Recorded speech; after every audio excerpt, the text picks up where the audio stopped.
Antonio Castellan, stay there. We want to go to the video right now of that came in through social media of some of the gunfire that we heard. 12 seconds of sustained rapid gunfire, 15 seconds of silence, and then another 15 seconds of rapid gunfire. We've got retired Detective Phil Ramos on set here, and while we queue up that video, Phil, Antonio's hearing of people shot in the back, many people there at UMC shot in the back, a very busy ER, but you hear of that kind of a wound and you would presume that those are running wounded, people who are running away and are shot in the back.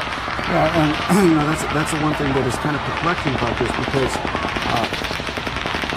not knowing exactly where the shooter or shooters were, firing into the crowd is going to get that crowd to react and they're going to start running away. So while they're running away and they're still being shot, it just shows you the advantage of a high ground position when you're the shooter, and that tells me that this person or persons knew exactly what they were doing and probably had some kind of practice or training to set this situation up. I mean, you just don't decide in the middle of the night you're going to go to a country music festival and just open up on a crowd of people and not have it already planned out. Phil, we also heard from EMTs and some police sources that there were victims right there by the main stage, out there outside of Mandalay Bay, but we also heard that there were victims inside Mandalay Bay on the floor there. Now, we are getting a variety of reports, but let's say that is in fact the case. That would lend itself to the possibility that, in fact, maybe there was more than one shooter. Right, right. And I mean, my gut tells me right now there was more than one person involved, just because of the number of injuries, the number of possible fatalities. You know, there's reports that there's victims that are there at the scene that are already beyond any help, and they've been declared deceased. So with that kind of firepower, number one, and the amount of ammunition that these people had available to them, I just can't see that this is a one-man show. There had to be more than one person involved, in my view. And now they're saying there could even be a situation near the Luxor with a suspicious device. So that also could speak to being more than one person involved. Yeah, and you know, the other thing that comes into play is there could have been several distraction events that led up or that occurred when all this was happening, when the officers were responding and running into the Mandalay to start dealing with this active shooter.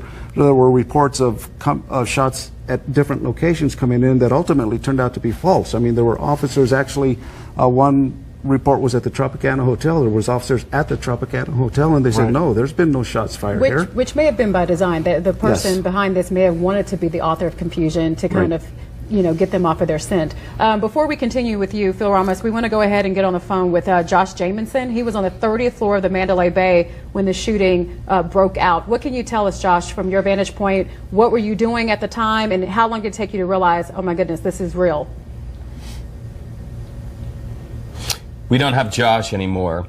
What we do know, thinking of Josh in his hotel room now, is that there are a lot of people, indeed thousands of people, inside their hotel rooms who have been told by numerous strip properties, stay inside your hotel room. It is completely a lockdown, shelter in place. And so we have people who are tuning into televisions and they're watching this play out right now inside their hotel rooms, and like Josh, watching to see what happened that they heard just outside their window.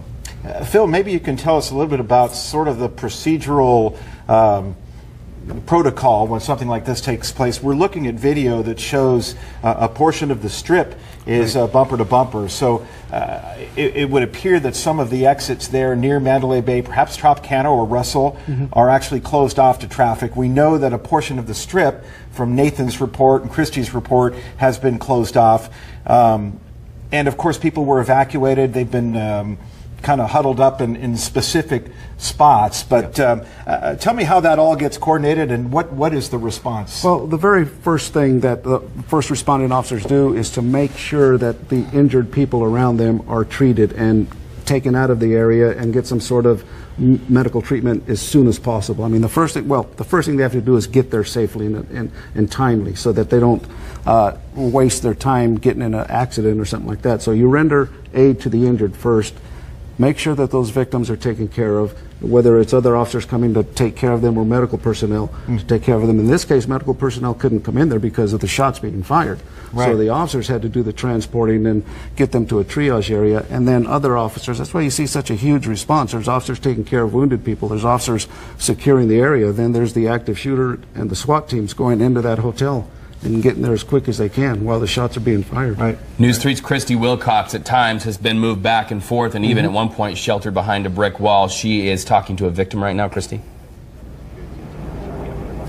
Yeah, we were sheltered under and behind quite a few things as we were making our way down the south of the Strip because police were just, pushing us down. And right here, Brianna, you were here for your 21st birthday. Yes, that's correct.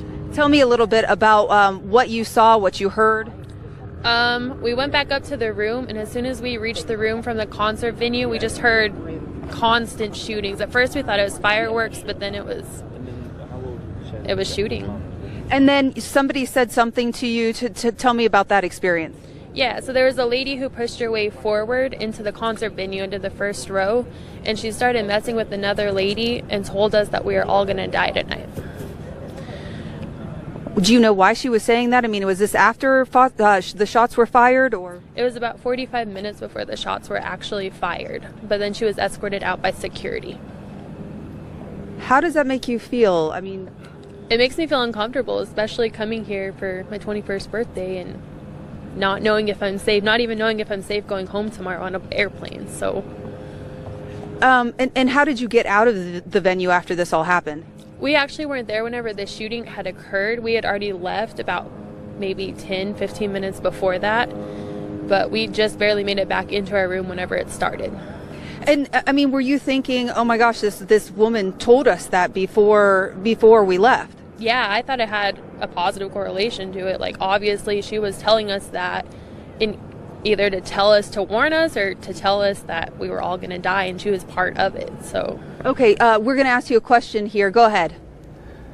So I have a question. Let's nail this down so that it's a matter of record. I want to know the description of this woman. We hear that this woman who made her way to the front of the stage and then told a lot of people, you're all going to die tonight. I want to know from this witness here on scene the description of this woman, just so if any of our Metro partners are watching this, it is made a matter of record tonight. Okay, so they want the description of this woman. Describe to me what this woman looked like. Her and her boyfriend were both Hispanic. They were probably about shorter 5-footers, probably about 5'5", 5'6". They just look like everyday people. Can you tell us anything more about them, what they look like? Why were they escorted out? Were they escorted out because you were feeling uncomfortable about what they said? Yes, because she had been messing with the lady in front of her and telling her that she was going to die, that we were all going to die. So they escorted her out to make her stop messing around with all the other people in front of them, but none of us knew that it was going to be serious. Bree, did that answer your question? Yeah, thank you. You know, we want to caution and remind everyone to sort of be careful about some of the information. We're doing our best here at News 3, along with the help of Detective Phil Ramos here, to try to be as responsible as possible with the information that we're delivering. This is clearly a tragic event that is affecting many, many people. Something that could potentially turn out to be terrorism. It could potentially turn out to be coordinated with multiple suspects. But as far as an official word, we have not received anything officially from either Metro Fire or even MGM. We have reached out to all of them. They've all told us that they are in the process of gathering information. They're working on getting us facts. But obviously, this is still ongoing. People are still being moved around, sheltered. SWAT teams are still in place, still searching for things. We just got a report not too long ago that there was a suspicious device. Craig Figner was reporting that there was a van outside the Luxor that was being searched. We heard that there were possibly multiple active areas. All of this information, I assure you, and I am confident Metro and all of the authorities are looking into each and every one of these, and you can bet that they're going to be doing that before they reopen any portion of the Strip. Right, and that's a very good point. It reminds me of when Dallas had the active shooter during the protest when the officers were shot. There were so many different eyewitness accounts of it was this person, it was that person. They even put out the wrong person of interest in quotation marks. And so you really want to be careful when we're getting these eyewitness accounts. This is what they're saying that they saw, but we have not gotten anything confirmed. And this is so new. As we know, only one person is down. They could still be looking for a second person. And so everything is still up in the air, active. Police are still very much trying to make sure that people are safe right now. And so they will start to do that important police work when the time comes. So right now, making sure people are safe, making sure no one else is hurt is the #1 priority right now. So very good point to bring that up, because a lot of emotions are raw and we don't know what those people were down there doing. It could be very significant. It could be not significant at all. If you're just now joining us here in the Valley or elsewhere in the world, we will recap now what has happened around 10:30 p.m. Las Vegas time. The last song of the Jason Aldean concert at the Route 91 Harvest Festival. And perhaps we can cue up some of the video that came to us from social media so you can really get a picture and hear what happened there at the scene. Rapid fire began to ring out from above, we are told by many witnesses on the scene. Rapid fire into a crowd of hundreds and hundreds of people. About 12 seconds of sustained fire, then 15 seconds of silence, and you saw a crowd just sort of stunned, not knowing how to react to that. And then once again, it got very real, 15 seconds. From there, people went running out onto the Las Vegas Strip. They ran over to McCarran Airport, which is now completely shut down. Flights in and out completely stopped. This is that video I'm talking about. You're going to hear that rapid fire. Okay, and we're just getting word now from one of our producers. Metro does not believe that there's another shooter involved. So this could be very well over. They do believe it's just the one shooter, and as we reported earlier, that person was taken down. We also want to point out, as we're talking about getting information from police, they plan to have a media briefing in about 10 minutes or so, so hopefully we can learn more about the person that they did take down earlier this evening. But again, we're hearing from police. They do not believe that there is a second shooter. They believe this was one person acting alone in this situation. And when you hear that, Phil, you were saying earlier that could be quite possible because, you know, they started shooting, then they stopped shooting and started again. So kind of tell us when you hear that now police are saying they believe it's just one person. Well, they have to have developed some very good, solid information to make that statement in the first place. So I'm thinking that as the investigation continued into where the one suspect was found, several weapons could have been found in the room. Hundreds of rounds of ammunition could have been found in the room. And for them to be able to say, we believe that there's only one shooter, then I'm certain that there was some conclusive evidence in that room. Yeah, that was the only shooter. I'm very surprised at that just because of the number of shots. But they wouldn't be saying that if they weren't very, very sure that that was the case. And you think about the confusion that takes place after something like this. You don't know if there are shots being fired from the ground right there at the concert venue, if they're coming from far away. In this case that you described earlier, that sounded, and I think we can make the safe assumption, like an automatic weapon, some type of long gun that had the automatic capability. So the confusion part was certainly evident after that. Oh yeah, and you know, especially in situations like this, when you've got that many people enjoying themselves and having a great time, and then to have a traumatic event like that occur, it takes a while for the mind to catch up with what's going on. I mean, here you are enjoying a concert, and the next thing you know, you're running for your life because you hear gunshots.